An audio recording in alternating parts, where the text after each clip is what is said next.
My name is Kevin Moranci, and this is the Ardent Axiom.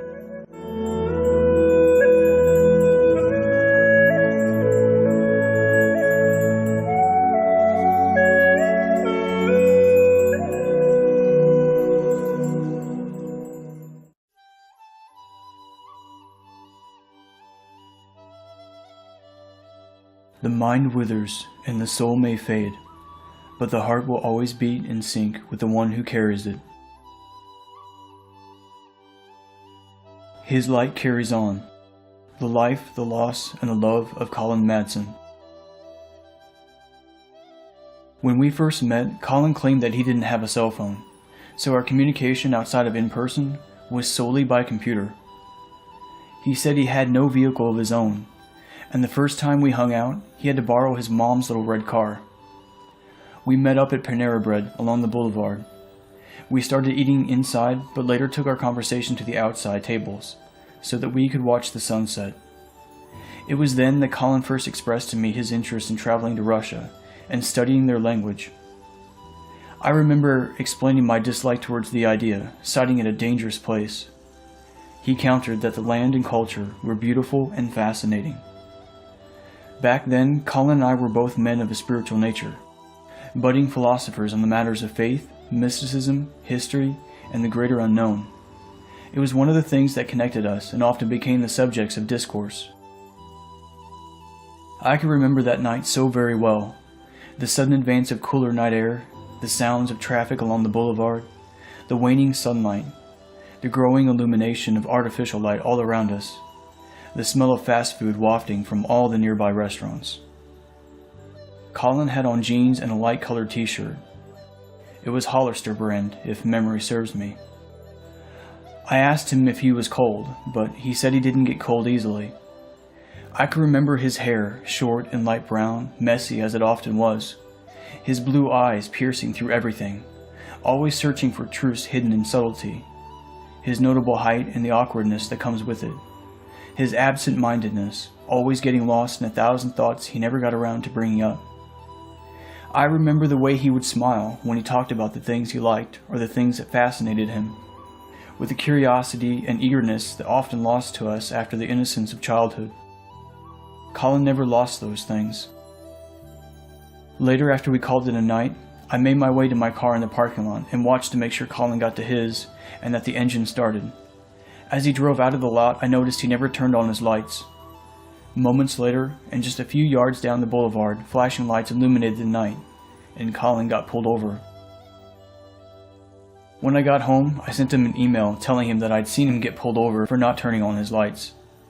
He later replied, laughing it off, and claimed without shame that such an incident was him just being his typical self. The last time Colin and I communicated was on June 12th, 2011. He was concerned about me, as he was always concerned about everyone he cared for. Colin was not the best writer, and sometimes his writing didn't convey his thoughts accurately. I foolishly took offense to the message he sent me, and we argued. Time passed and we remained friends through Facebook. We still wished each other a happy birthday, and clicked like on some of the things each other posted. But as many friendships do, we drifted apart. There are many great things to say about the Colin I knew. Many of these things will be repeated by everyone else who knew him. It seems to me that remarkable human beings are often met with the greatest of tragedies. I think it was through the things that he cared about that Colin came to know himself and the powerful nature of his humanity. Though he had his own personal battles, he spent most of his time finding the connected spirit in everything and in everyone around him. Every day throughout the day, I am reminded in some way of Colin. He does not cease to visit my thoughts. In 2003, I lost another friend. She was only 18 years old, her whole life ahead of her. We never forget the people we lose. For some, these losses are so close to their heart that they lose a part of themselves with the passing of their loved one. The pain of that loss is initially so severe that it feels as though everything meaningful is gone, and the value of their own life is lost with a loved one, the vessel of their very soul made empty. The pain of losing someone that you once let into your heart isn't about moving on, but about finding ways to hold on. The loss is like a deep cut that feels as if you won't survive the devastation. And even though time and love will make the pain hurt less, the scar left behind from that loved one's absence will never fade away. You will always miss them. You will always feel their absence, and there will be moments when you feel as though you lost them yesterday, no matter how many years have passed. You will find yourself thinking of things you wished you would have told them. Worry yourself with the thought that they never knew how much you cared. You'll wonder if there was something you could have done, some way in which you could have prevented their passing. There will be 1,000 whys and what ifs. Sometimes we don't realize in life how much people mean to us until we lose them. Not because we didn't love them or appreciate them, but because we took them for granted. The rapid passing of time fooled us into believing they would somehow be here with us forever. I am guilty of it.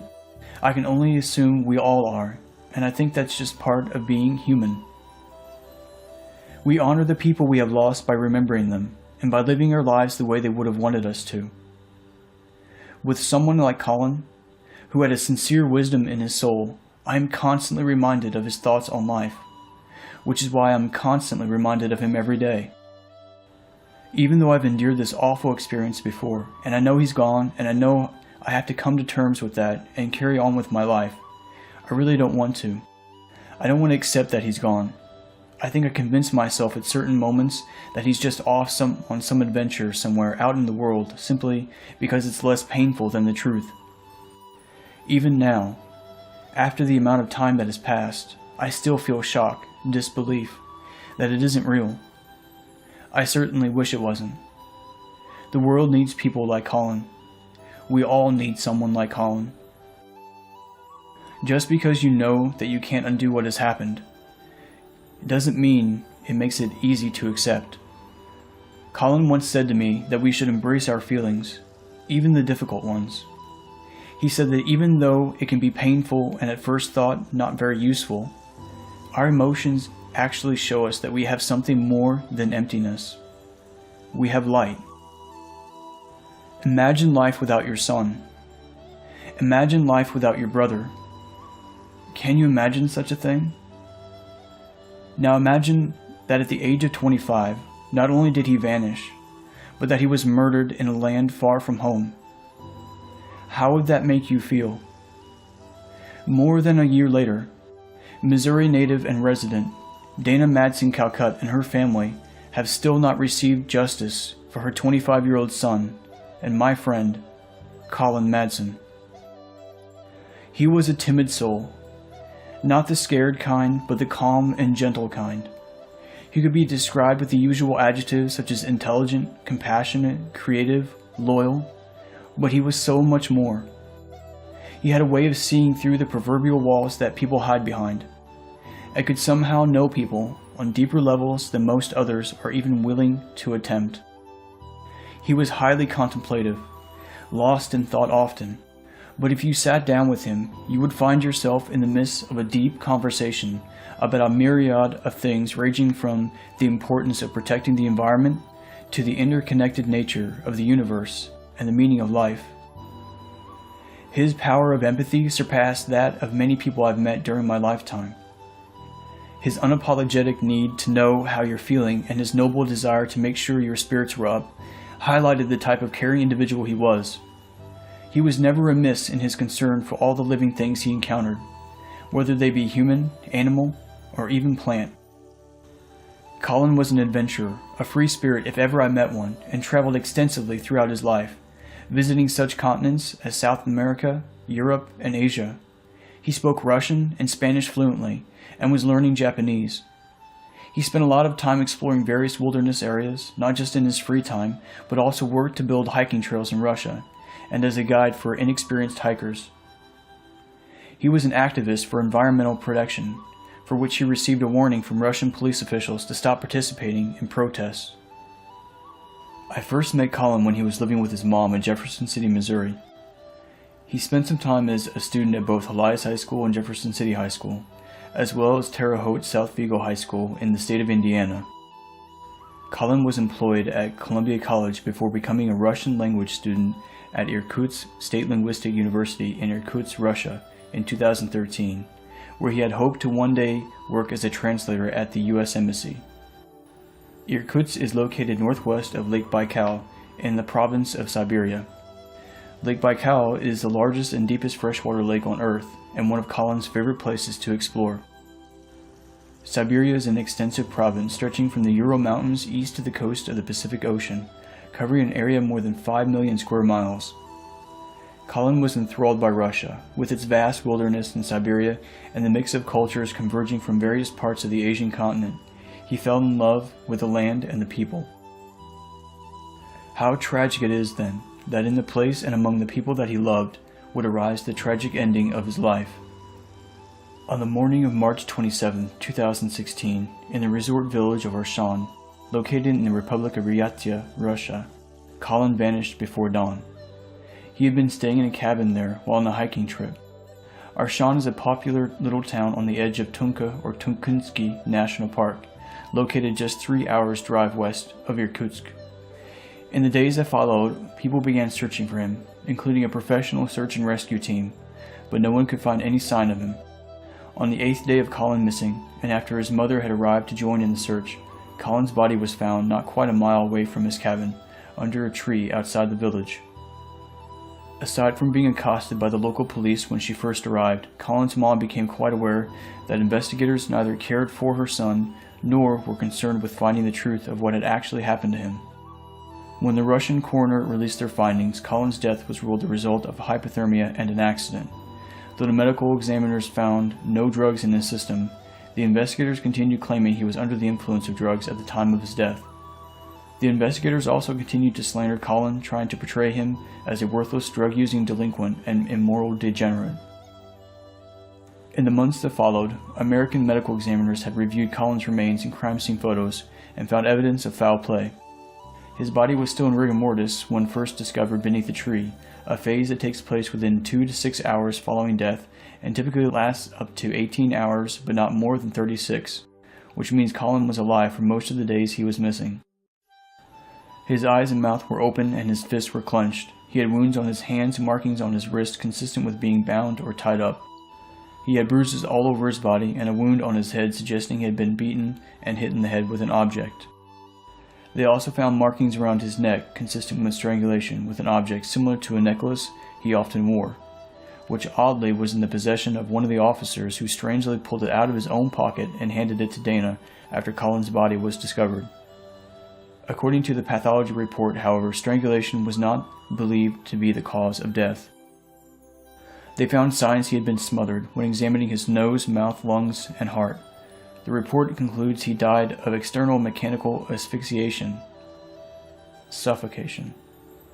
They performed a toxicity report and found no evidence that Colin had used any hard drugs, and only found what could have been trace amounts of marijuana, which was so faint that it would have been ingested or smoked days before he even went missing. On his body under his clothes, they also found plant debris, suggesting his clothes had been removed and his body exposed to the ground after death. His clothes, however, appeared to have been washed before they were put back on his body. Due to the American medical examiner's findings that the manner of death was homicide, Colin's family and friends wished to have his case reopened in Russia, appealing the initial ruling. The family has hired a lawyer, but even with the support of the U.S. Embassy in Russia, they have not been able to change the initial ruling of his case. Who would do this to such a caring person? If you know anything about Russia, then you know how immensely corrupt both government officials and department officials are. This includes police, investigative agencies, and even state-run media. You would also know that many criminal groups claiming to be representing state interests go unchecked and have been committing unforgivable human rights violations. For years, people have been disappearing off the streets of Russia, right from their homes and jobs, hauled off based on accusations that have no evidence and are sometimes even based on allegations made by one individual. The victim of these false allegations is violently interrogated until they are forced to confess to all unfounded charges just to make the suffering end. Sometimes people die during or shortly after these interrogations. It's not just Russian police who do this. Vigilante groups have also been doing this illegally in Russia without reproach from the government, especially in rural areas, claiming they are defending Russian state interests. I believe this is the fate that befell Colin. He and his family continue to go without justice for this atrocious act, and his assailants remain free. Without serious political and public pressure, pleas for justice fall upon deaf ears. Colin did not deserve what happened to him, and while we cannot undo it or bring him back, we can take those responsible off the streets and bring them to court to pay for their crimes, and keep them from doing this to someone else's son, someone else's brother, and someone else's friend. Though Colin is no longer physically with us, his spirit, his light remains. You can find him in the warmth of the sun, in the wonder of a blooming flower, in the peaceful silence of snowfall. I want to close this article by sharing a letter I wrote to Colin's family and other friends after I attended his funeral on April 16, 2016, as well as a letter I wrote to Colin posthumously. Up first is a letter to his family. To all of those I met today and those who were there in spirit, we celebrated Colin's life and not the tragic ending. From the service in town to his resting place at the family farm, it was a memorable, honorable, and touching experience. I want to take a moment and say thank you to the members of Colin's family and other friends, whom none of which I knew until Colin went missing in March. Through Facebook, I've interacted with several of you over the past few weeks, and today I met some of you in person. First, I would like to say I'm sorry that many of you I didn't recognize. I am terrible at putting names to faces. Though the circumstances of our first meeting was not the occasion any of us would have chosen, I am grateful for that introduction all the same. I want to say thank you to all of you for the warm, loving, and gracious welcome. Never in my life have I ever been so comforted, accepted, embraced by a group of people, nor have I received so many hugs. What an incredible family Colin has. I really could not find words at numerous occasions at the outpouring and shared love today. I truly believe that today Colin's memory and life were celebrated in a way mirroring his own remarkable character. During my short speech, I tried to reflect on the nature of our friendship, but as Colin once said to me, words are imperfect, and I feel as though mine were. There were so many things I wanted to say that I couldn't think of, and other things that I simply could not say. I hope this better illuminates on what I couldn't find the words to say, and highlights the extraordinary family and friends Colin has accumulated over the years. Such wonderful words were spoken, such heartfelt songs were sang. I was deeply touched by all of it, and I know Colin would have said the same. His spirit was honored by all of it, and all of you. And now my letter to Colin. In times now past, you once said to me that words were not perfect, but I'm going to try anyway. We shared such deep and lengthy conversations about many topics, spending hours writing and speaking on subjects such as our beliefs and our thoughts, about our strengths and our weaknesses, about the things and the people we cared for. We spoke of the things we wanted to see happen in the world, about how to become better men ourselves, about how life began, about humanity, about how all things are connected, about love and companionship, about what happens when we pass away, about nature, about beautiful countries we'd like to visit, about the stars and the very universe itself. So many things, and I wish so desperately that I had saved all those conversations, even with your spelling errors and grammar mistakes. For time is a thief, and has taken from me too many memories. Now that we can no longer engage in such conversations, I am especially regretful that I did not cherish them, and you more. It's so easy to see how many opportunities I had to reach out to you and reconnect over the years, and I now beat myself up over it. I am immensely sorry for not rebuilding our close friendship. This is something that will haunt me for the rest of my life. You saw something in me, things that reminded you of yourself, as you once said. It is true, we both spent a lot of time deep in thought, revered nature, were curious about other cultures and new ideas. We both were interested in meditation, Buddhism, and in understanding ourselves and our journeys through life. You also saw in me what you referred to as potential for growth, and while I didn't understand you back then, or why you were so concerned about me and my life, I now understand your perspective and your compassion. Your lessons are now my reminders, and I will not forget them. I will carry them and you with me always. You were far greater a human being than I will ever be. It takes someone special to do what you did and be who you were, to leave behind such treasured memories and love in the hearts of those you knew. I am so grateful for that time in our lives where our journey through this crazy world collided and intertwined. Though brief in a larger scope, it has left an impression on me, one that has not and will not fade away. I know that you wanted to talk more, to spend more time together, to get to know one another more. And I know this because you told me so. And now we can, and I think that's one of the things that makes this hurt the most. Although you never got the chance for us to reconnect the way you wanted, I have been astounded by all the incredible things I have learned about you and your life over the years that we have been apart. Through your family and other friends, I have been given a window into parts of your life I had previously not seen or been a part of. What an amazing story they have all collectively told. You were called many things: grandson, son, brother, nephew, friend, student, teacher, and you lived up to each of them. Thank you for being brave enough to be yourself in a world that constantly tells us we are not good enough as we are. Thank you for always seeking wisdom and sharing it with others all along the way. Thank you for the open heart you were never closed to anyone, no matter how much you knew it might hurt. I wish we had more time. One more sunset. One more long drawn-out conversation about anything and everything. One more late-night chat. One more laugh. One more smile. One more lesson. One more heart-to-heart. One more proper farewell. Your light carries on. If you've enjoyed this content, you can find out more about the Ardent Axiom online at merancis.com, spelled MERANCIS. You can follow the Ardent Axiom on social media, including SoundCloud, Instagram, and Facebook, at Ardent Axiom, spelled ARDENTAXIOM. And remember, every dawn is a new day, and every day is a new beginning.